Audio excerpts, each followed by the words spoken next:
We have great processes and safety practices that we want you to be able to follow. You want to be able to market, which means get out and meet people and talk to people. So being persuasive, building trust with individuals, having organizational skills that help you lead. If you have 25 painters and you are scheduling them for projects, you have to have leadership skills to be able to have that organization. And you also have to, as a leader, many corporate America jobs have a vision and a purpose, and that's what everything is tied to. And you as an owner are going to have that same thing for your force as well. And that's really important. How do you measure success? How do we know the customers are growing the business? And all of that's really important to be able to communicate to your team to continue to grow and to be better. Welcome to the Franchise Hot Seat Podcast, where we talk about all things franchising. Now, here's your host, Dr. John P. Hayes. Hi, it's John Hayes at the Franchise Hot Seat Podcast. Welcome. Today, we're talking about a trend that may surprise a lot of people. While artificial intelligence is disrupting careers across many of the white-collar industries, some professionals are looking in a very different direction toward skilled trades and franchise ownership. My guest is Lisa Hudson, brand president of Fresh Coat Painters. She has a front row seat to what motivates people to leave traditional career paths, why service-based franchises are attracting new interest today, and why veterans in particular are finding success as franchise owners. Lisa, thanks for joining us on the podcast. I appreciate it. John, thanks so much for having me. You're welcome. Well, let's get started. Lisa, is AI replacing white-collar America? I don't think it's that dramatic. I do think that there are some changes that are going to happen that are forecasted to happen in the workplace. The most recent articles are really talking about that it won't replace, but it could soften or decline the level of employment in some areas. So where teams might continue to get leaner because AI will be able to replace a lot of tasks and a lot of automation that is being done by individuals. But it will always have some impact in how we're going to move forward in this new world that we're all starting to explore with AI. But there's a lot of concern today, growing concern, I would say, about AI replacing or reshaping many of the white-collar jobs. Are you actually seeing professionals leave their corporate careers and investigate franchise ownership because of this fear that they're going to be replaced? We are, and some of them have already lost their jobs and are seeking. For us, we have seen a resurgence really in the last 6 months of individuals in the tech field. Those that were doing different jobs in tech is kind of new to us. So we've been able to learn more about what the tech industry skill set is and then give them the opportunity to be that business owner that they've always kind of had a dream of wanting to do, but really weren't pursuing it. But now that they are having those concerns, they're starting to explore opportunities. So I don't know if this the AI fear is a media narrative, as so many things are today. You can't keep straight what the media want us to know. So is it that, or is there real evidence? And if there is, could you give me some evidence where you see that the trend is real that's happening? It's not all overreaction. There are people leaving jobs. How's that? Where's that happening? Give me some examples. I'd say we've always seen individuals that are in long-term careers where they've just decided that now is their time, that they really need to jump away and do their dream, which is owning their own business. How would I be if I were my own boss? What kind of flexibility would that give me in my lifetime? And can I build a legacy for my family? And I do feel that, while AI isn't specifically attacking certain industries, it certainly does streamline a lot of automation in businesses, which does require less people to do the work. And so that in itself is starting to make teams slimmer, and then that again helps them to be able to say, what am I going to do next? Do I want to stay in this field? Do I want to risk getting another job that then could be eliminated later as well? Or do I want to really take control of my destiny and own a business and own a franchise that will help me through the process with the processes that we have in place and the support to be able to, own my own business and to build a new legacy and not have that fear, not just now, but again in 2 years or 3 years, again, I would have something to sustain my family, my income, and my future. So what do you think about this?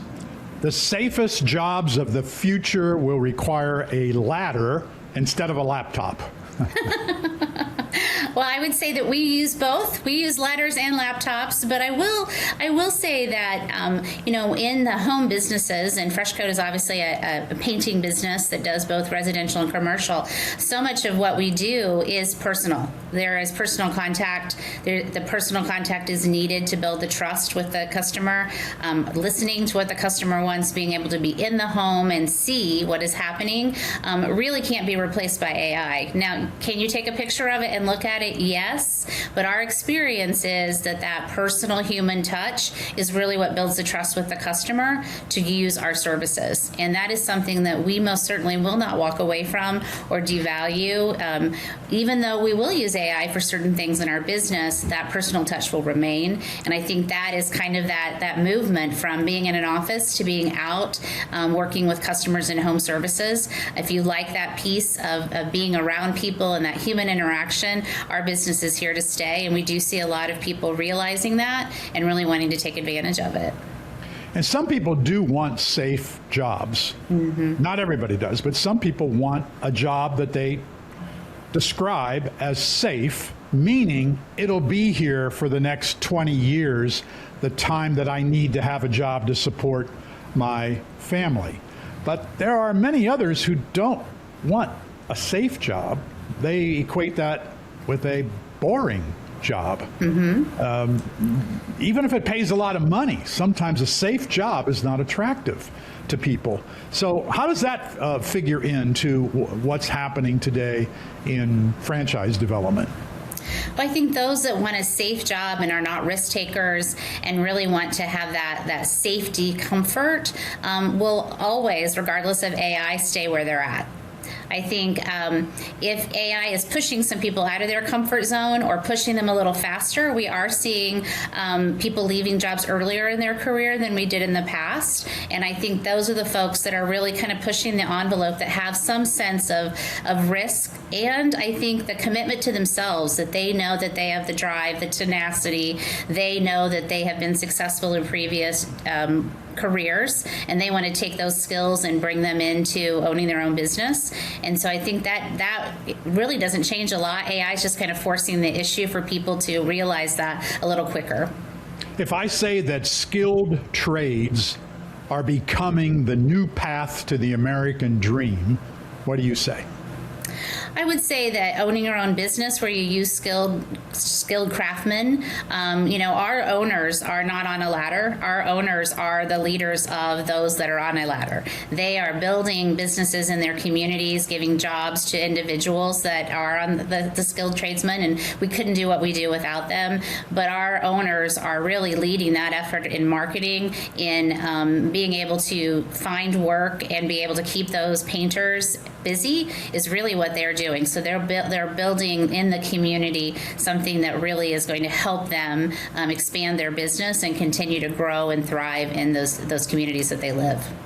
So as a society in the United States, at least, and other places as well, we've moved from unskilled laborers to skilled laborers to professional white-collar laborers, where it seemed that that's where the ladder was leading. That's where everybody wanted to be, in white-collar professional jobs.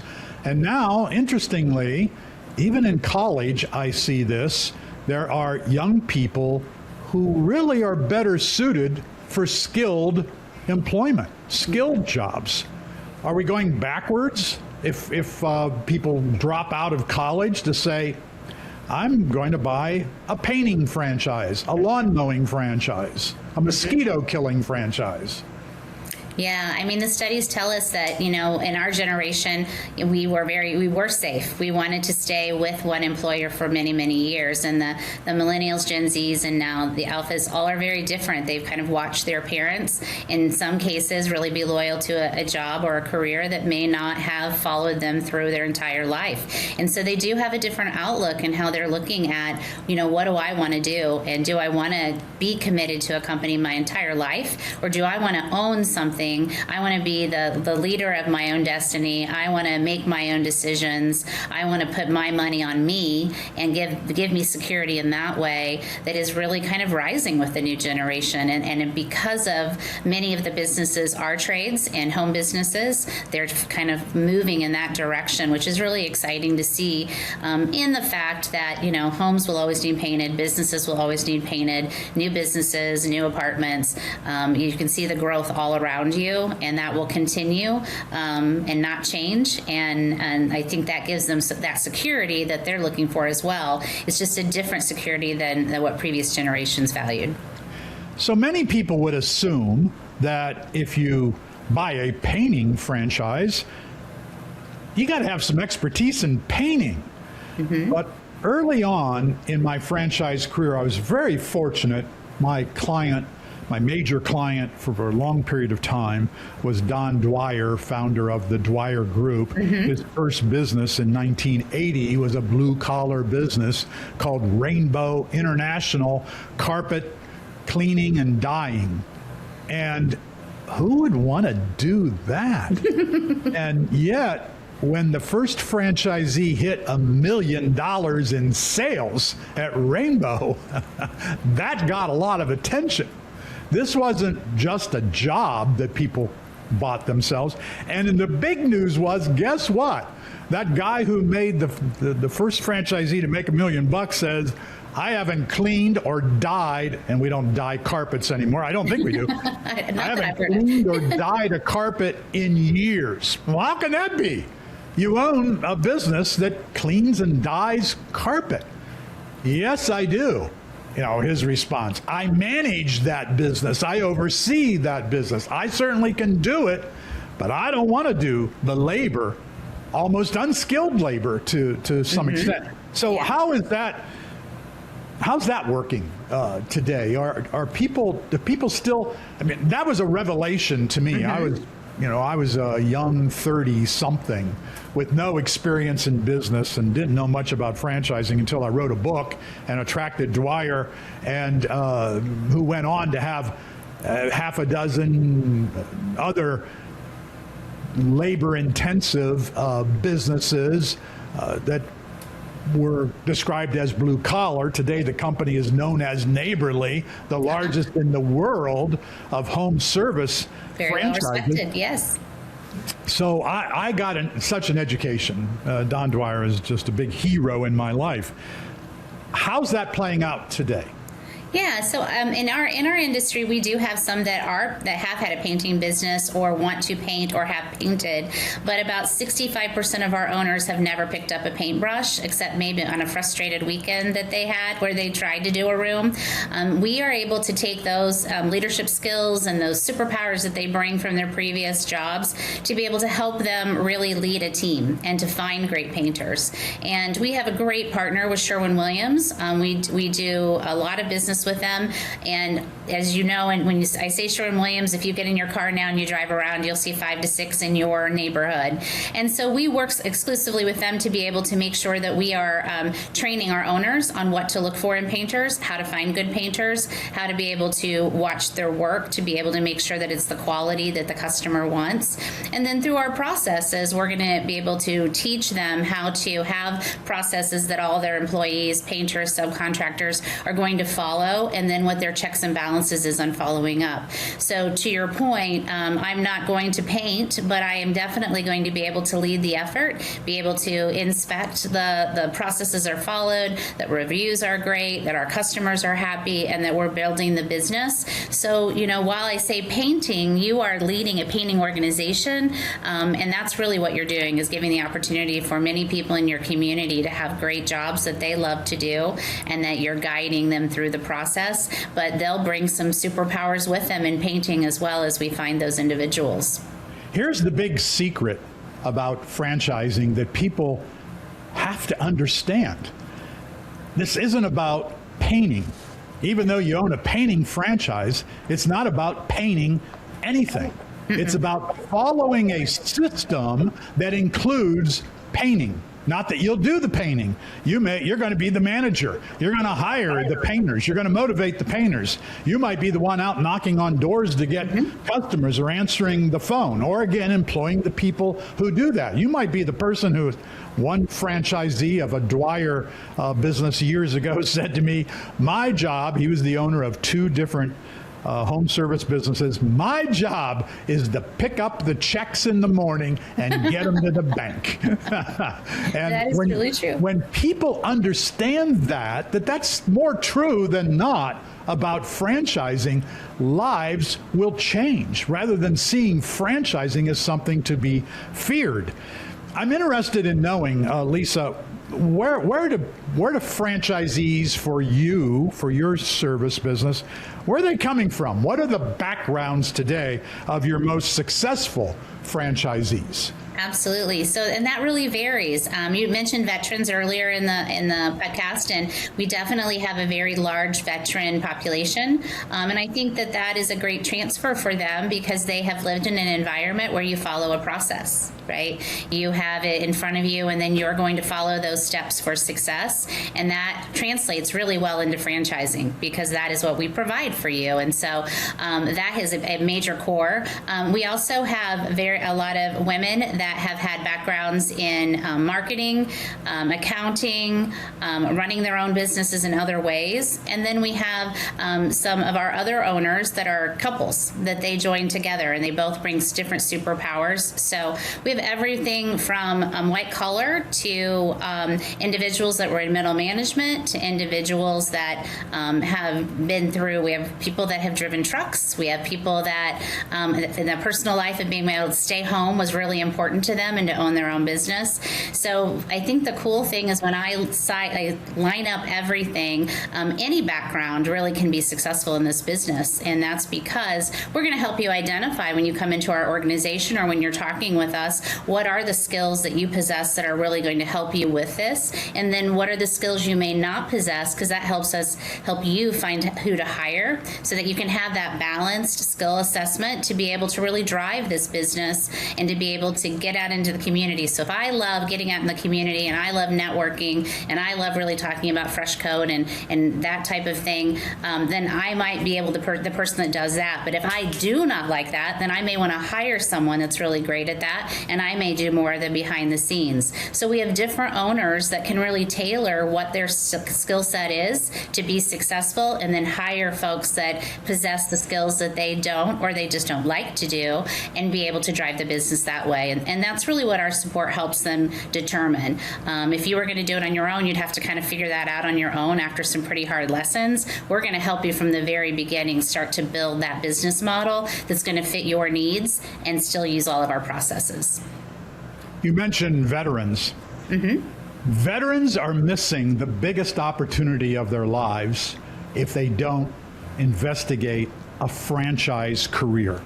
Owning a franchise, working within a franchise. And again, I go back to my hero, Don Dwyer, who created the program called Vet Fran. I hope you remember, Lisa. We are. Yes, we sure are. Because if you're not, I don't want to talk to you, frankly. You're a franchisor, and you are not willing to reward America's veterans by giving them an opportunity to own a business with you and teaching them the skills that they need. Shame on you, franchisors. And there are only like maybe 600-700 that are members of VetFran, and supposedly we have 4,000 brands. Well, that's another topic that I'm on. Veterans, Dwyer would always say, bring me a veteran. You bring me a veteran, they already know how to get up in the morning, tie their shoes, and make their bed. They know how to follow the system. Let me teach them my system for whatever the business was that they might have an interest in. So how do you attract veterans, and how does that go? How do you get veterans into your organization? Absolutely. So because we have such a large base, we are able to do a lot of success stories of the veterans that have come into our system and are really embracing it and driving business. We do a discount for veterans so that they are able to, be thanked for their service and be able to have this opportunity to start their own business. And that's really where we gain a lot of access to veterans to be able to talk to them about the opportunity. And I think you're right. I think the discipline that they've shown throughout their career in the military is easily transferred into the discipline that's needed to be a business owner, right? And you have some things that are repetitive that you're doing to build the foundation of your business, and that's right in their wheelhouse. That's what they feel comfortable with. And so for us, it's been really fun to see the success that they've found using the skills that they've gained through their time in the service. So many veterans today are extremely successful in franchising, and we need to attract more veterans, and I hope that you are part of that. Meanwhile, why are executives leaving the boardroom for a job site in franchising? Well, I think part of it, and I was an executive, I had a 26-year career as a senior executive, and I will tell you that, part of it is that you get to a point where you know where your skills are, and you know that you have the ability to lead others outside that organization. And so I think it is that taking your toys and your skills and moving into something that's your own.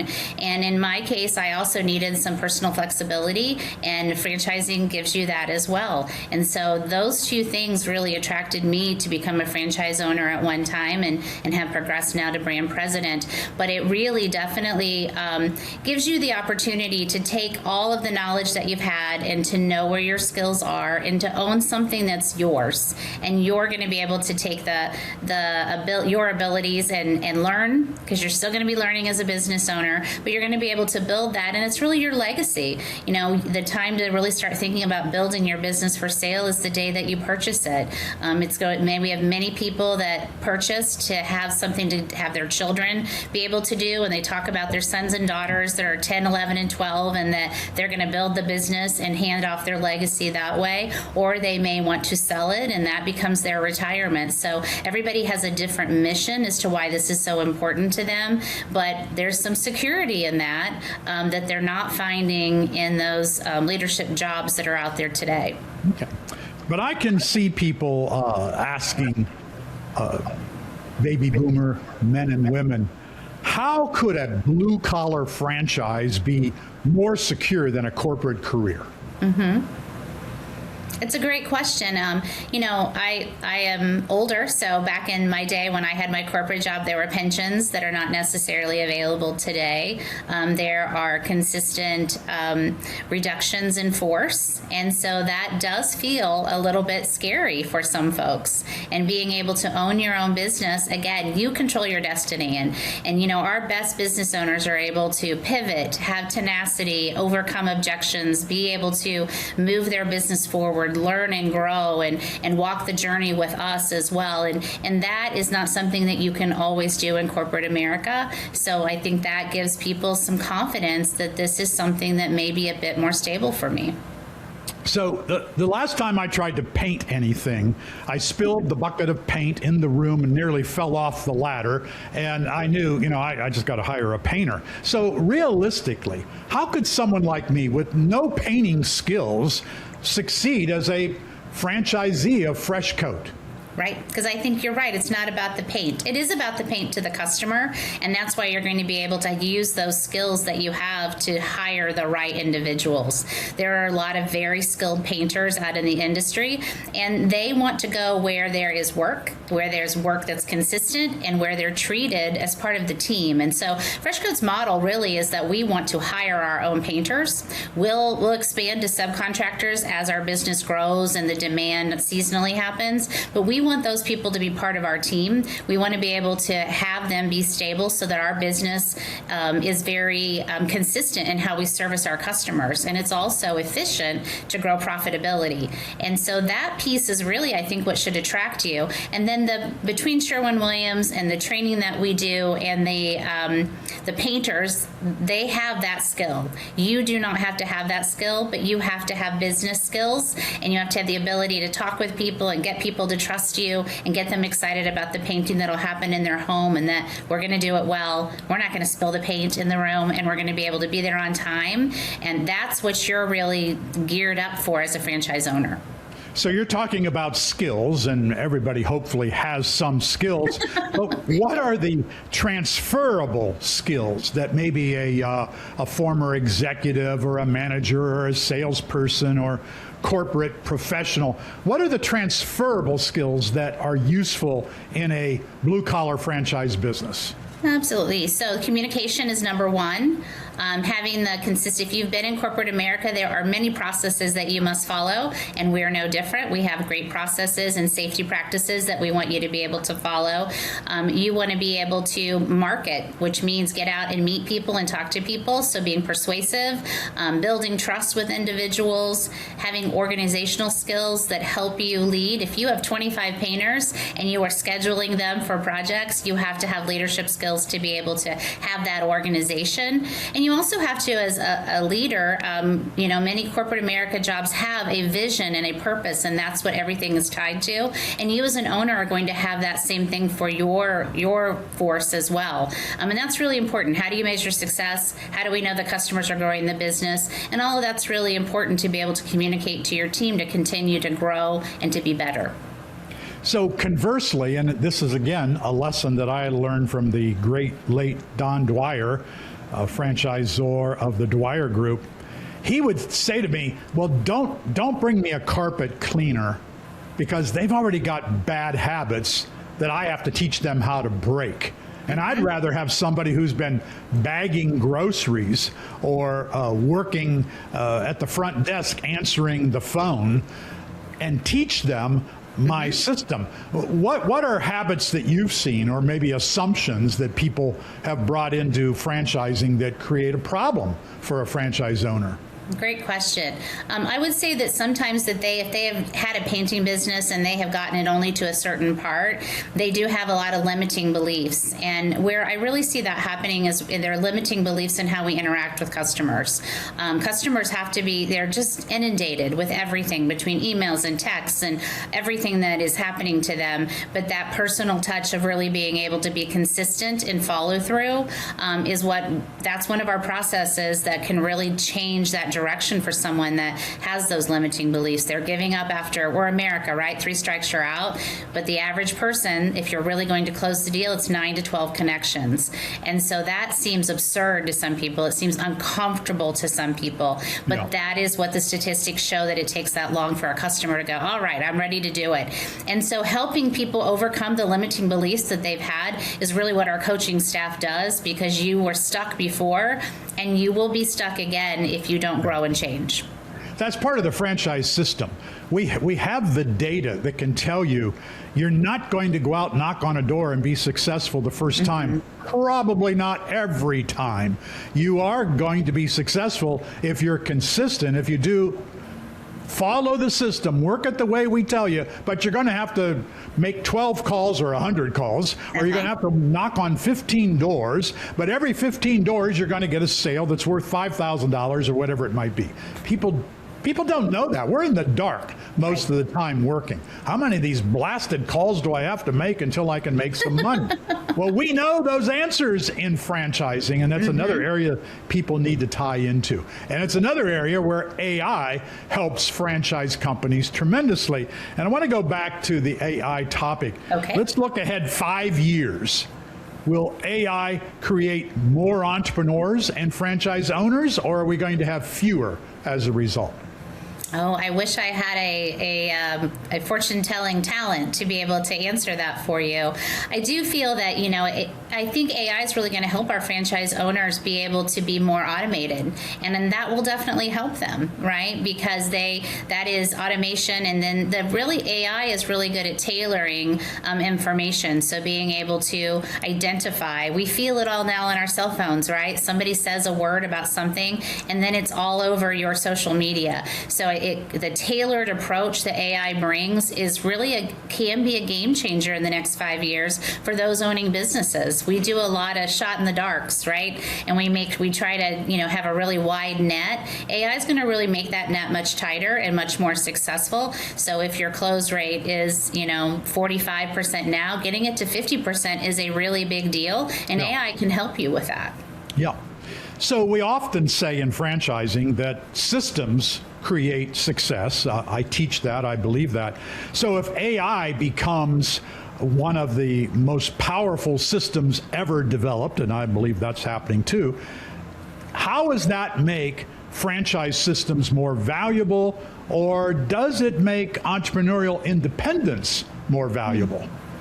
Well, of course, I'm going to say that it makes franchising more value. And I think that's because when you are involved with the franchise, our job really is to be able to go out and find the best solutions for the problems that you're going to face. And so that power, we're knocking on the door of 200 franchisees. That gives us some power to be able to go out and work with experts and to really take that time that the owner's not going to have to use. They can still be out running their business, to bring those to them and to be able to help them find the best solutions for marketing, whether it's being able to improve their processes, make it more automated, have a voice. I think that the craziest thing about AI is if you don't know what to say or how to say it, it gives you a basis of how to learn pretty quickly. And if you have that fear of starting to write something, it helps you through that fear. And all of that automation will help people be more efficient. And as part of a franchise, that's our role. We need to go out and find those things that are going to have the biggest benefit to help them drive their business. If you're worried about job security today, you might be thinking about switching jobs and finding another employer. What would you say about that, Lisa? What are people missing?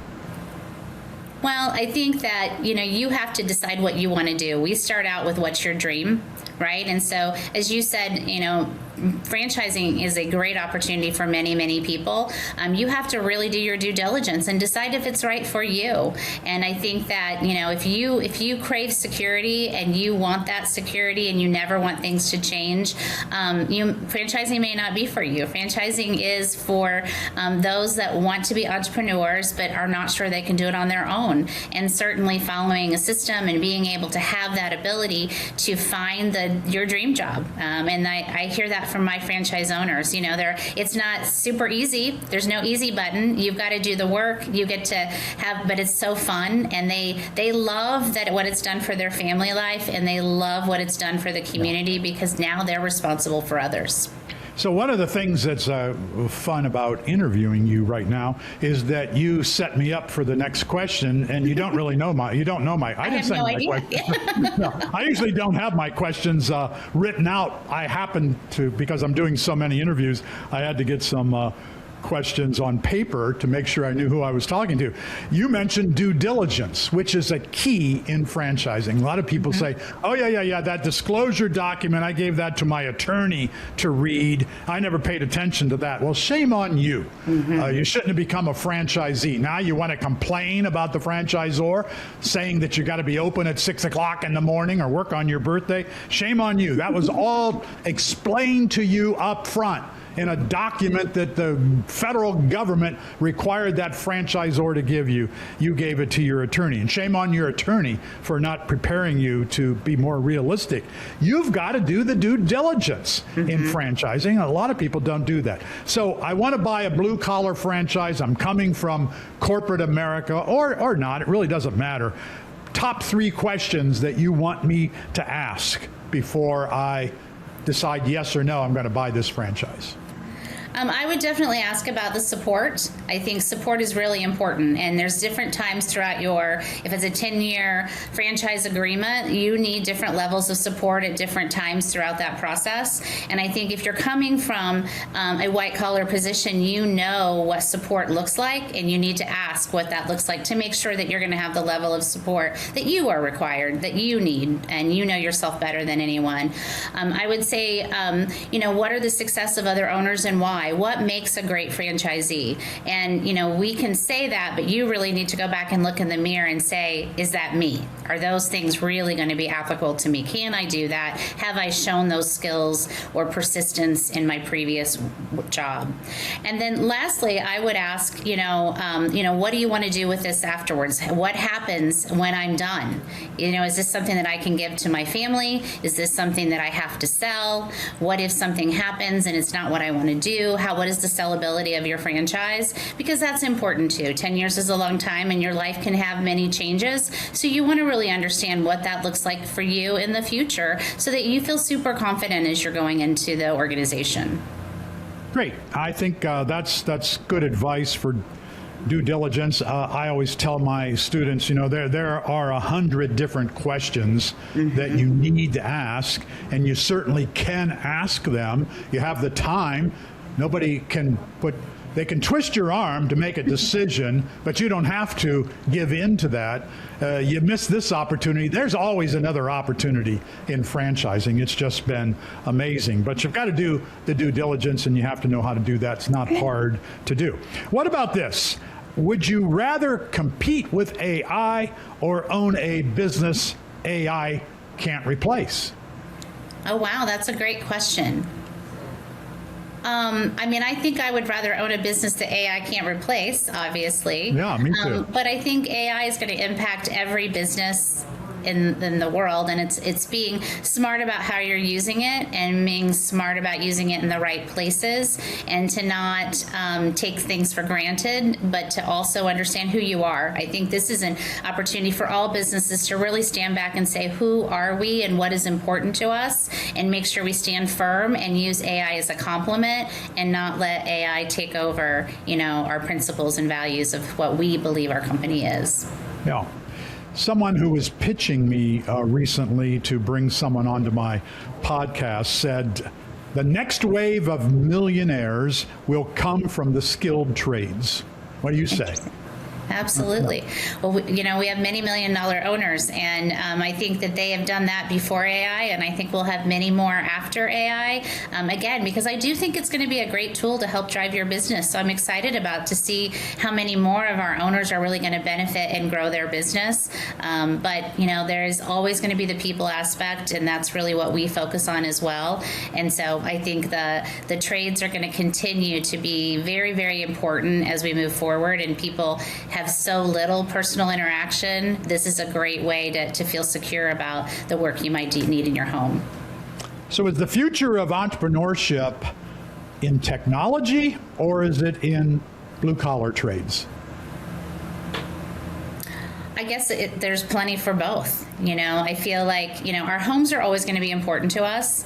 And so that is never going to change. And, we see people when they're selling their homes, they need painting. When they are staying in their homes, they need painting. Painting is emotional, and it is surrounded usually by a change in your life. There's a lot of things that happen. Children go to college, new babies, a graduation party. It's time to redo the kitchen. So there's an emotion that's evolved around it. So I don't think that AI will change that. I think it will only enhance it as you have the ability to see, what your neighbor has even more, and you have that I want to change in the space that I live in. Yeah.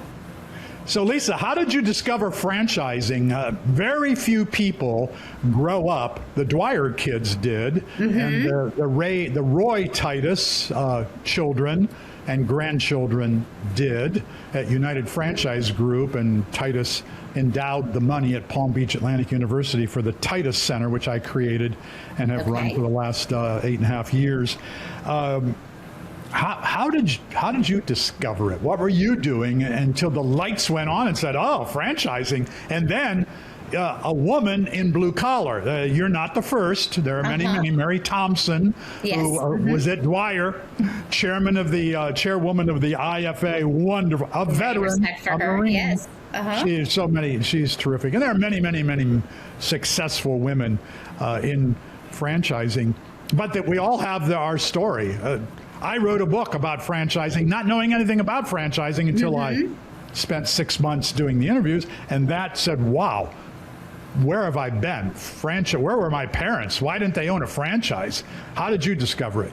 Yeah, so I had a 26-year career with Macy's department stores, and so I was very corporate America, had a death in my family, and had small children at the time, and needed to say, okay, I need to probably take my skills and find something that has a little bit more bandwidth for my family. And so I just went to a portal, and I started to say, what is out there? What would I be good at? What would be fun? What would I be interested in doing?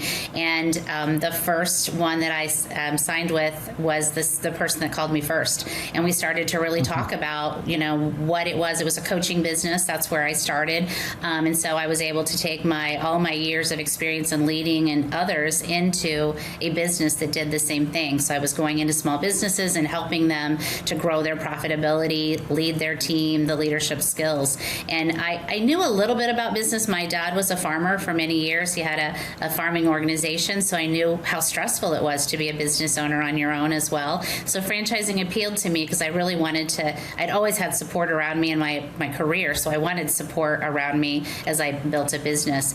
And so I did that for several years, became very close to the people at our corporate offices and helped with training and helped to enhance that brand. So when that president left, they approached me, would you want to be the president of the Growth Coach, which was the brand? And I said, sure. I had just become an empty nester. I'd made it through those tough times. I was able to sell my franchise, and now I'm a president of Fresh Cut, which is a sister brand. So, it took fashion. Okay. Painting's still fashion, right? There's still, when we go into the home, 80% of our customers are women, and fashion is really important to them. So, yes, it's blue collar, but I'm able to really kind of bring the excitement and the fun and the why you buy painting isn't all just about the paint either. And so that's really been my transition, and I love it. I love supporting the franchisees. I love helping them grow their business and grow themselves in ways they never thought possible. Love, love, love that. And so now, I've been in it 10 years, and it's kind of in my blood. Great. Well, Lisa, Hudson, thank you. It was very enlightening. I appreciate the time. Thank you so much for having me, John. It was great to talk with you. Thanks for tuning in to the Franchise Hot Seat Podcast with Dr. John P. Hayes. Tune in next time for more conversation around all things franchising.